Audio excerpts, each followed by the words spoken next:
Selamat datang di channel dakwah Inaratul Muhibbin TV bersama Ustadz Muhammad Syamsul Komar. Sebelum menonton jangan lupa untuk menekan tombol like, subscribe, dan loncengnya agar kami semangat untuk berbagi video menarik. Selamat menyaksikan. Bismillahirrahmanirrahim. Assalamualaikum warahmatullahi wabarakatuh. Alhamdulillah. Alhamdulillahilladzi hadana ila siratihil mustaqim. Asyhadu an la ilaha illallah wahdahu la syarika lah. Wa asyhadu anna sayyidana wa nabiyyana Muhammadan abduhu wa rasuluh. Allahumma salli wa sallim wa barik ala sayyidina maulana Muhammadin al-Fatih lima ughliqa wal khatim lima sabaq wa nasiril haqqi bil haqqi wal hadi ila siratikal mustaqim wa ala alihi wa ashabihi haqqa qadrihi wa miqdarihi al-azim. Amma ba'du. Hadirin wal hadirat para jemaah sekalian rahimakumullah. Pertama-tama marilah senantiasa kita panjatkan puji beserta rasa syukur kita kehadirat Allah Subhanahu wa taala yang telah memberikan kemudahan, kesehatan, kesempatan kepada kita semua sehingga pada malam hari ini kembali kita dikumpulkan di dalam kajian rutin kita yang dipandu oleh kitab Minhajul Abidin dalam rangka untuk mengenal dan mengetahui jalan-jalan menuju Allah Subhanahu wa ta'ala. Dan yang kedua kalinya salawat dan salam selalu kita haturkan keharibaan baginda Nabi kita Muhammad sallallahu alaihi wasallam, dan juga tidak lupa kepada para keluarga, para istri, sahabat, zuriat, dan para pengikut-pengikut beliau ila akhir zaman. Qala al-muallif Abu Hamid Muhammad bin Muhammad al-Ghazali at-Tusi rahimahullah wa nafa'ana bi'ulumihi fid dharain amin. Pembahasan dan perbincangan kita di penghujung kitab Minhajul Abidin ini adalah bagaimana beliau membahas tentang kesimpulan dari apa yang beliau tulis di dalam kitab Minhajul Abidin terkait dengan jalan yang dijalani oleh seorang hamba itu hanya ada dua jalan agar dia bisa mendapatkan keselamatan dunia dan keselamatan akhirat. Perjalanan dunia, kata Imam Al-Ghazali kemarin, itu adalah perjalanan rohani. Kepastian perjalanan yang bisa menyelamatkan kita di dunia, tentu juga di akhirat, adalah perjalanan yang sifatnya rohani. Maka oleh karenanya kebutuhan rohani itu lebih utama daripada kebutuhan jasmani kita. Kenapa? Karena kalau rohani kita sakit, rohani kita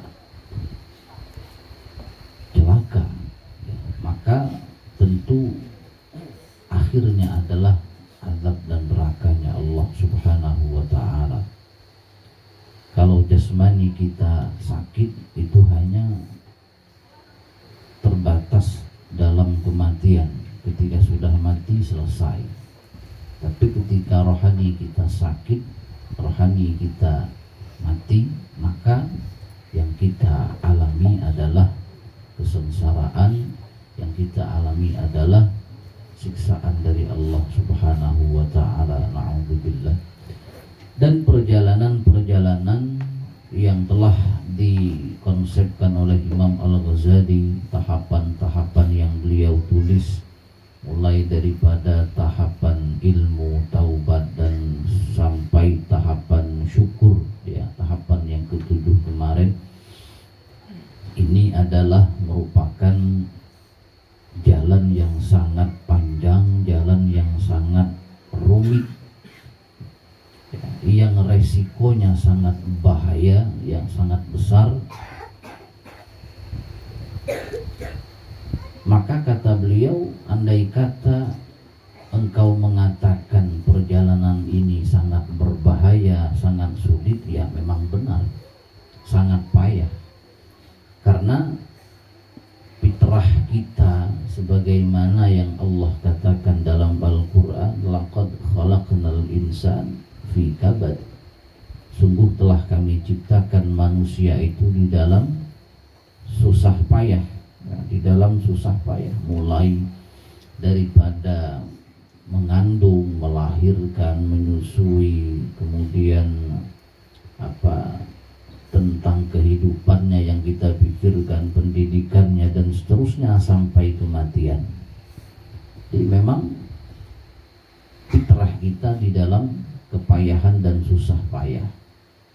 Namun di balik itu semua, seperti apa yang dikatakan oleh Imam Al-Ghazali, perjalanan yang susah, perjalanan yang panjang itu akan dimudahkan oleh Allah, akan didekatkan oleh Allah Subhanahu wa ta'ala. Dan terakhir kemarin itu Imam Al-Ghazali membawa ayat Al-Quran dalam surah Al-Ahzab, inna aradna al-amanata ala as-samawati wal ardi wal jibal fa'abayna an yahmilnaha wa ashfaqna minha wa hamalaha al-insan innahu kana zaluman jahula. Sesungguhnya kami telah mengemukakan, menawarkan amanah kepada langit, ya, pada langit, bumi dan gunung-gunung, maka semuanya enggan untuk memikul amanah itu dan mereka khawatir akan mengkhianatinya. Dan kemudian dipikullah oleh amanat itu oleh manusia. Sesungguhnya manusia itu amat zalim dan amat bodoh. Jadi seperti apa yang dikatakan Abdullah bin Amr bin As, kata beliau, wala imana liman la amanata lah, tidak ada iman bagi orang yang tidak bisa menjaga amanah. Kemarin amanah itu, maksud daripada amanah ketika Allah tawarkan kepada langit, bumi, gunung-gunung, amanah di sini adalah ketaatan dan keparduan yang telah difardukan oleh Allah Subhanahu wa ta'ala. Itu kalau pengertian amanah yang ditawarkan oleh Allah Subhanahu wa ta'ala terhadap manusia.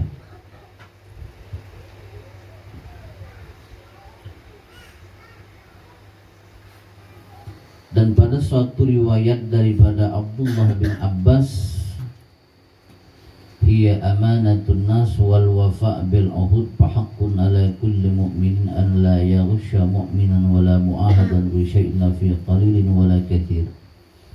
Fa'aradallahu ta'ala hadhihi al-amanah, maka Allah menawarkan amanah ini ala a'yanis samawati wal ard, atas langit dan bumi, wal jibal dan gunung-gunung. Wa hadza qawlu jamaah minat tabi'in, ini adalah pendapat sekelompok daripada tabi'in wa aktsarus salaf. Pendapat menurut sebagian daripada tabi'in dan kebanyakan ulama salaf, ulama-ulama terdahulu di ulama abad ke-2, ke-3, ke-4 ya. Jadi penawaran Allah Subhanahu wa ta'ala terhadap langit dan bumi itu bukanlah penawaran kewajiban. Wa kana al-ardu 'alaihin takhyiran. Allah menawarkan amanah kepada dan gunung-gunung itu bukanlah merupakan paksaan dari Allah Subhanahu wa ta'ala, beban dari Allah Subhanahu wa ta'ala, tetapi penawaran itu adalah hanya sekedar pilihan. Ya, kalau mau memikulnya enggak apa-apa, kalau tidak mau ya enggak apa-apa. Takhyiran, la ilzaman, bukanlah sebuah kelaziman. Walau alzamahunna lam yamtani'na min hamliha. Karena seandainya penawaran itu merupakan sebuah kewajiban yang harus ditanggung oleh langit, bumi, ya, gunung-gunung dan benda-benda mati, maka mereka pasti tidak lam yamtani'na, mereka tidak enggan min hamliha, daripada memikulnya. Pasti mereka menerima tawaran Allah Subhanahu wa ta'ala. Wal jamadat kulluha khadi'atun lillahi azza wa jalla. Karena pada prinsipnya semua makhluk Allah itu tunduk pada perintah Allah Subhanahu wa ta'ala, muti'ah li amrihi, taat kepada perintah Allah, sajidatan lahu, ya, sujud kepada Allah Subhanahu wa ta'ala. Maka sebagian orang ahli ilmu mengatakan rakiballahu ta'ala fihinnal aqla wal fahma hina 'arada 'alaihinnal amanah hatta aqalna wa ajabna bima ajabna. Allah memberikan pada langit, bumi, gunung akan akal dan pemahaman ketika Allah tawarkan itu amanah. Jadi waktu Allah menawarkan amanah itu kepada mereka, maka Allah titipkan kepada mereka ada akal, ada pemahaman, sehingga mereka mengerti dan menjawab apa yang mereka jawab. Nah, itu kata sebagian orang-orang yang ahli ilmu. Tapi yang menjadi patokan kita adalah wahamalahal insan, dan dipikul oleh manusia akan itu amanah. Yang memikul penawaran dari Allah, keparduan yang dipikul oleh manusia. Terus kata Allah Subhanahu wa ta'ala, innahu kana zaluman jahula, sesungguhnya manusia itu zaluman, amat zalim dan amat bodoh. Kata Abdullah bin Abbas, innahu zaluman li nafsih, sesungguhnya manusia itu sangat zalim li nafsihi, bagi dirinya, jahulan, sangat bodoh, bi amri rabbih, dengan perintah Tuhannya, wa ma tahammala minal amanah, dan apa yang dia tanggung daripada amanah. Itu pengertian manusia sangat zalim terhadap dirinya. Dan ada lagi yang mengatakan maksud daripada manusia itu zalim dan sangat bodoh, zaluman, manusia itu sangat zalim kepada dirinya, hina asa rabbahu, ketika dia bermaksiat kepada Tuhannya. Nah, kalau kita sedang maksiat kepada Allah, maka berarti sama saja kita menzalimi diri kita sendiri. Ya, diet BC kayak kita lah. Sebelum kita diet BC kayak orang, kita lu kali diet BC kayak kita lah. Asa rabbah, maka kita dikatakan zalim.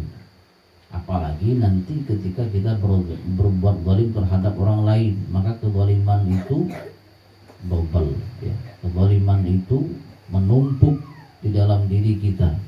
Zaluman, sangat zalim, sangat menganiaya diri mereka. Jahulan, sangat bodoh. Apa maksud sangat bodoh? Kata sebagian ulama, manusia itu la yadri, dia tidak tahu mal iqabu fi tarkil amanah, bagaimana siksaan, apa siksaan pada meninggalkan amanah. Nah, jadi ketika manusia tidak tahu bagaimana siksaan Allah terhadap orang-orang yang meninggalkan amanah, mereka tidak mengerti. Mau memikulkan amanah yang diberikan oleh Allah Subhanahu wa ta'ala. Itu kata Imam Al-Ghazali. Ayatnya, ya memang payah. Jalan keselamatan itu payah, susah. Tapi bagi orang-orang yang dimudahkan oleh Allah Subhanahu wa Ta'ala, ya, perjalanan itu tidaklah sulit. Banyak mari cerita-cerita, ya, hikayat-hikayat tentang para ulama-ulama kita, kisah-kisah teladan yang bagaimana mereka di dalam menempuh perjalanan itu sangat singkat, sangat mudah.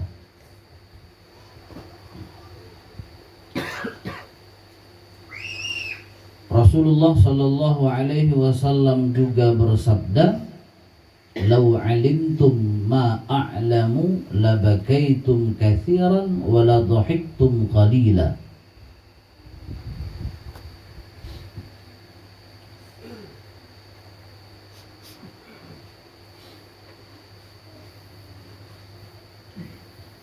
Dan karena hal yang demikian itulah ketika Allah Subhanahu wa Ta'ala menawarkan amanah tadi kepada langit, bumi, gunung, dan mereka enggan memikulnya serta dipikul oleh manusia, dan manusia itu sangat zalim dan sangat bodoh. Karena itulah Nabi kita bersabda, apabila kamu mengetahui apa yang aku ketahui, niscaya kamu akan banyak menangis dan sedikit tertawa. Karena memang payah, jelek dari payah, susah. Jadi kata Rasulullah Shallallahu Alaihi Wasallam, "Lau alimtum," seandainya kalian tahu, kamu tahu dan mengetahui apa yang aku ketahui. Apa yang aku ketahui min intiqamillah, daripada siksa Allah, min ahlil jaraim wa ahwalil qiyamah, daripada orang-orang yang ahli ataupun pendosa yang menyia-nyiakan amanah, wa ahwalil qiyamah, dan huru-hara hari kiamat. Kalau seandainya kalian tahu apa yang seperti yang aku ketahui daripada azab-azab Allah Subhanahu wa Ta'ala dan huru-hara hari kiamat, maka Nabi kita niscaya kamu akan banyak menangis dan sedikit tertawa. Lagi banyak nangis daripada tertawa.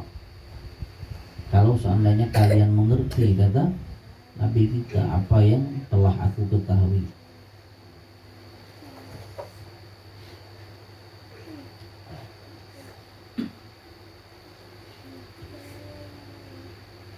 Ai kana dhihkukum 'alal qillah. Jadi kata Rasulullah, kalau kalian mengerti apa yang aku ketahui, maka kalian pasti banyak menangis dan sedikit tertawa. Bahkan ada yang mengatakan lama dhahiktum aslan. Kalau kita tahu apa yang Nabi tahu, maka suah ketawa sama sekali. Saking apa? Saking takut. Saking takut azab Allah Subhanahu wa Ta'ala terhadap orang-orang yang menyia-nyiakan amanah. Sholat amanah, puasa amanah, ya. Anggota tubuh kita amanah, mulai dari mata sampai kaki amanah gede-gede. Jadi kata Nabi, menikah tahu nak kak tahu ya, maka dikek kawai kak tertawa. Karena tertawa itu menunjukkan nafsu kita. Karena jauh dekatnya kita terhadap Allah Subhanahu wa Ta'ala tergantung nafsu kita. Tergantung bagaimana kita bisa mengendalikan nafsu kita. Kalau kita bisa mengendalikan nafsu, maka kita akan dekat dengan Allah Subhanahu wa Ta'ala. Kita akan mudah menjalani perjalanan itu. Tapi ketika kita tidak bisa mengendalikan dan mengontrol nafsu kita, maka kita akan jauh daripada Allah Subhanahu wa Ta'ala. Di dalam riwayat yang lain terkait hadis Rasulullah tadi, "Lau ta'lamuna ma a'lam la dhahiktum qalilan wa la bakaitum katsira wa lama saghalakum at-ta'am wasyarab." Seandainya kalian tahu apa yang aku tahu, pasti kalian sedikit tertawa dan banyak menangis, dan kalian tidak akan pernah merasa nyaman dalam makanan dan minuman. Makan dek nyaman, minum dek nyaman. Kenapa? Ketakut kan azab-azab Allah yang disediakan untuk orang-orang yang menyia-nyiakan amanah.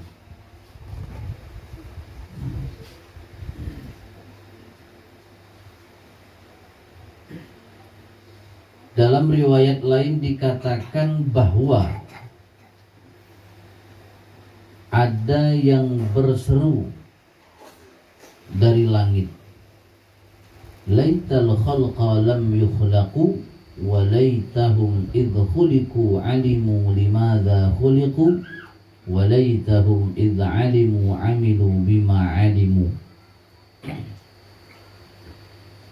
Semoga saja manusia itu tidak diciptakan, dan kalaupun mereka diciptakan, seharusnya mereka tahu untuk apa mereka diciptakan. Dan kalau mereka sudah mengetahui, semoga mereka dapat mengamalkan apa yang sudah mereka ketahui. Nah, itu ada seruan, ya, ada seruan dari langit. Semoga saja manusia itu tidak diciptakan, dan kalaupun mereka telah diciptakan, seharusnya mereka tahu untuk apa mereka diciptakan, ke apa gunung hidupnya, keberadaan kita, untuk apa Allah ciptakan. Dan kalau mereka sudah mengetahui, kalau kita sudah tahu kita diciptakan oleh Allah Subhanahu wa ta'ala hanya untuk mengabdi kepadanya, hanya untuk menjalankan jalannya, nah, semoga mereka dapat mengamalkan apa yang sudah mereka ketahui. Sehubungan dengan hal itu, Sayyidina Abu Bakar berkata, "Ingin rasanya aku menjadi rumput dimakan kuda." Perkataan itu keluar lantaran sangat takut terhadap siksa. Nah, itu kata Abu Bakar Siddiq, "Waditu anni kuntu khadra ta'kuluhu dawam." Nah, aku ingin, kata beliau, ingin aku rasanya menjadi rumput yang dimakan kuda ataupun yang dimakan binatang-binatang.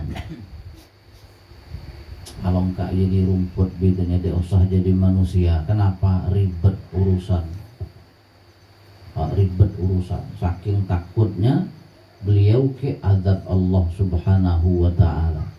Mendingan jadi rumput daripada jadi manusia. Ya, kalau rumput nggak ada pertanyaan dari Allah Subhanahu wa ta'ala, nggak ada pertanggungjawaban di hadapan Allah Subhanahu wa ta'ala. Nah, itu kata Abu Bakar As-Siddiq. Selanjutnya Umar radhiyallahu an meriwayatkan, sehubungan dengan hal itu Sayyidina Abu Bakar berkata, "Ingin rasanya aku menjadi rumput dimakan kuda." Perkataan itu keluar lantaran sangat takut terhadap siksa. Selanjutnya Umar radhiyallahu an meriwayatkan bahwa beliau mendengar seorang membaca ayat, "Hal ata 'alal insan hinum minad dahri lam yakun syai'an madhkura." Jadi ada riwayat ketika Sayyidina Umar mendengar seseorang membaca ayat dalam surah Al-Insan yang artinya telah tiba pada diri seseorang satu masa yang tidak disebut-sebut pada waktu itu manusia belum ada. Hal ata 'alal insan hinum minad dahri lam yakun syai'an madhkura. Telah tiba pada diri seseorang satu masa yang tidak disebut-sebut. Pada waktu itu manusia belum ada. Kata Umar, hendaklah demikian untuk selama-lamanya, janganlah disebut-sebut. Janganlah disebut-sebut. Nah, kenapa? Ya, saking takut terhadap adab Allah Subhanahu wa ta'ala tadi. Bahkan kata Abu Dzar Al-Ghifari radhiyallahu an, wallahi law ta'lamuna ma a'lam mambasattum ila nisaikum wa la taqarartum ala farshikum. Demi Allah, seandainya kalian tahu apa yang aku ketahui, maka kalian tidak akan menikmati istri-istri kalian. Dikrinya apalah kita dalam dunia dan daripada kenikmatan dunia, saking ketakut. Wala taqarartum ala farshikum, dan kalian tidak menetap atas bantal kasur kalian. Pasti tidak banyak istirahat, pasti banyak ibadah kepada Allah Subhanahu wa ta'ala. Kalau kita mengerti apa yang telah dipersiapkan oleh Allah Subhanahu wa ta'ala bagi orang-orang yang menyiapkan amanah. Wallahi, kata beliau, lawadittu annallaha khalaqani yawma khalaqani syajaratan tu'dad wa yu'kal thamaraha. Ingin rasanya Allah menciptakan aku pada aku diciptakan hanya sebagai sebatang pohon yang ditebang dan dimakan buahnya. Kira kakne mari tanya dia usah jadi manusia, jadi batang kayu bi yang pacak ditebang orang, pacak dijadikan tiang. Kalau andai kata dia berbuih pacak berdemikian orang, jadilah dia usah jadi manusia. Nah, itu saking takutnya mereka terhadap adab Allah Subhanahu wa ta'ala. Talhah bin Abdullah beliau mengatakan juga, waditu anni lam ukhlaq. Ingin rasanya bahwa aku ini tidak diciptakan saja. Ya, dia usah dicipta, dia usah hadir gerak kak neng katanya. Tidak perlu ada. Lam ukhlaq. Aku kepingin rasanya aku itu nggak usah diciptakan oleh Allah Subhanahu wa ta'ala. Lagi-lagi Utsman radhiyallahu an mengatakan, waditu anni idza muttu lam ub'ats. Aku ingin bahwasanya apabila aku mati nggak perlu dibangkit. Tidak usah ya mati-mati saja. Tidak perlu dibangkit oleh Allah Subhanahu wa ta'ala. Kenapa? Takut. Itu orang-orang yang sekelas Utsman bin Affan,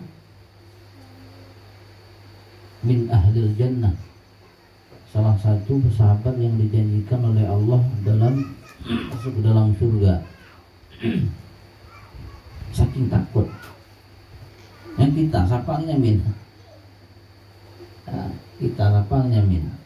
Setelah Sayyidina Utsman bin Affan takut kalau dibangkit oleh Allah Subhanahu wa ta'ala, ya, tanggung jawab di hadapan Allah Subhanahu wa ta'ala atas kehidupan yang telah diberikan oleh Allah. Wa qalat Aisyah radhiyallahu anha, waditu anni kuntu man nasyan mansiya. Aku ingin bahwasanya aku itu dilupakan oleh orang, tidak diingat-ingat. Nasyan mansiya, lupa dan dilupakan oleh orang lain. Kenapa? Tidak ada pertanggungjawaban di hadapan Allah Subhanahu wa ta'ala.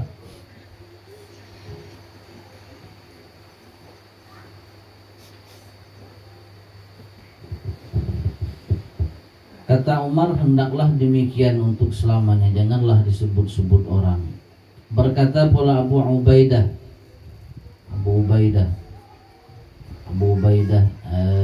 Ibnil Jarrah, ya. Ini juga salah satu sahabat Rasulullah yang 10 yang dijamin masuk ke dalam surga, ya. Ada Abu Bakar, Umar, Utsman, Ali, Abdurrahman bin Auf, Abu Ubaidah Ibnul Jarrah, ya. Nama beliau itu adalah Amir, ya. Amir bin Abdullah bin Jarrah bin Hilal. Beliau pernah ikut perang Badar, ya. Dan dijanjikan oleh Allah Subhanahu wa taala, dijanjikan oleh Nabi kita dengan masuk surga. Abu Ubaidah bin Jarrah, beliau meninggal tahun 18 Hijriah. Jadi beliau berkata, ingin sekali rasanya aku menjadi seekor biri-biri, ya, seekor biri-biri yang bertuan. Waditu anni kabsyun li ahli, aku ingin menjadi biri-biri yang bertuan, sehingga dagingku disayat-sayat dan gulaiku dicicipi. Menginginkan jadi seekor binatang yang dimakan oleh keluarganya. Aku ingin, kata beliau, rasanya menjadi seekor biri-biri yang bertuan, sehingga dagingku disayat-sayat dan gulaiku dicicipi. Semoga aku tidak sekedar diciptakan. Saking takut menjadi hamba Allah Subhanahu wa ta'ala yang bernama manusia, yang akan berdiri di hadapan Allah untuk mempertanggungjawabkan apa yang telah dia lakukan selama di dunia.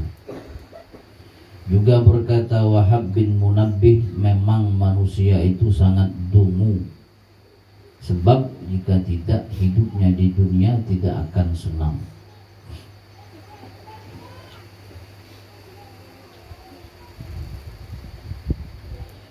Dan berkata pula Fudail bin Iyad, aku tidak iri kepada malaikat dan kepada nabi utusan.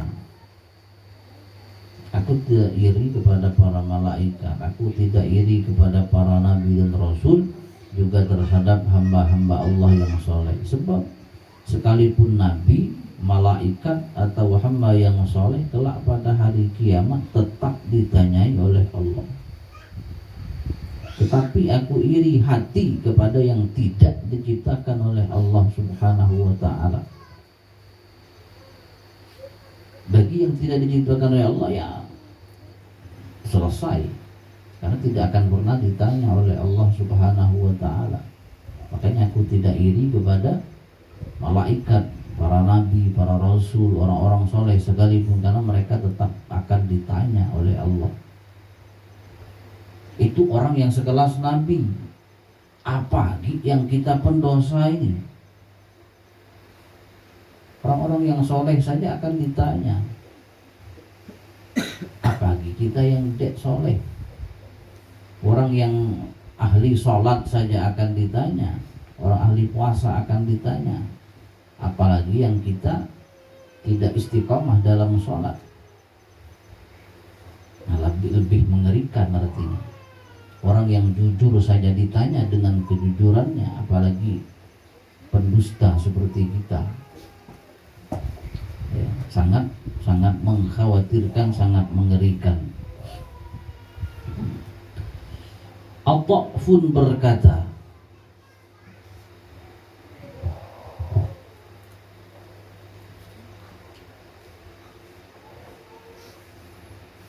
At-Ta' As-Salimi, At-Ta' As-Salimi,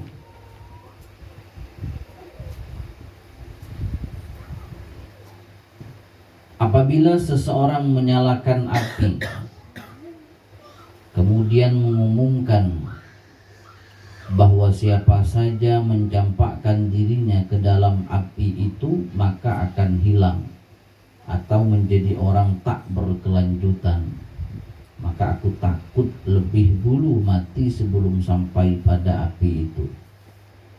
Ya, saking takutnya. Atau ini adalah salah seorang, ya, ulama yang dikenal, yang masyhur dengan takutnya kepada Allah Subhanahu wa ta'ala, sehingga beliau pernah lupa akan Al-Quran saking takutnya.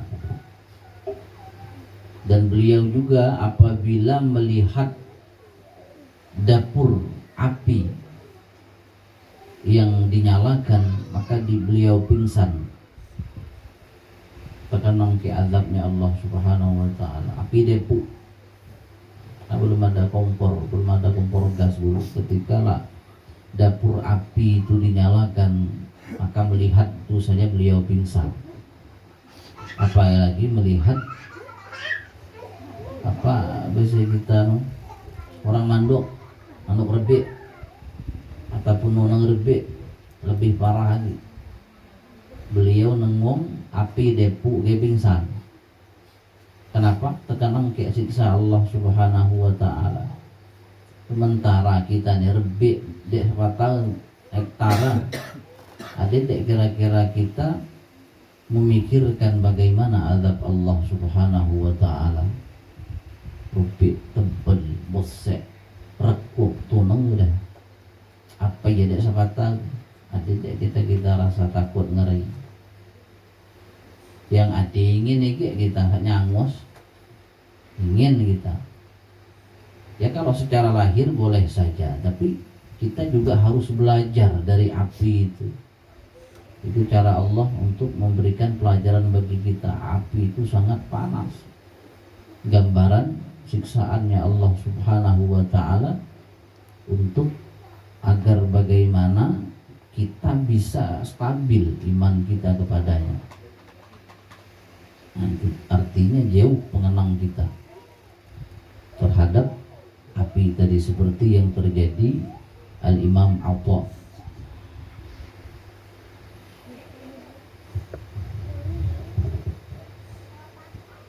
Dengan demikian tidak ada jalan lain kecuali bersungguh-sungguh ubudiyah kepada Allah.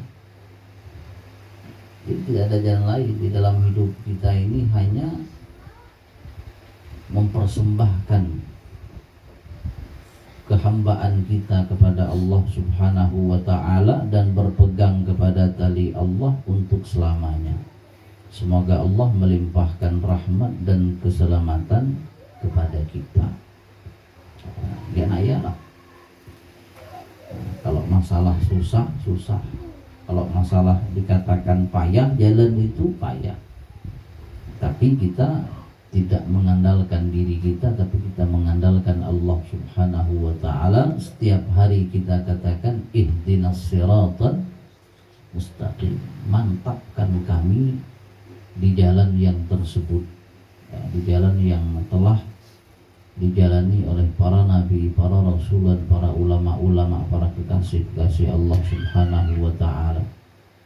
Nah, jadi kalau kita sekelas kita ini cukup ketika kita membaca ihdinas siratal mustaqim yang kita ingat, ya Allah mantapkan kami dalam jalan ini, ya, mantapkan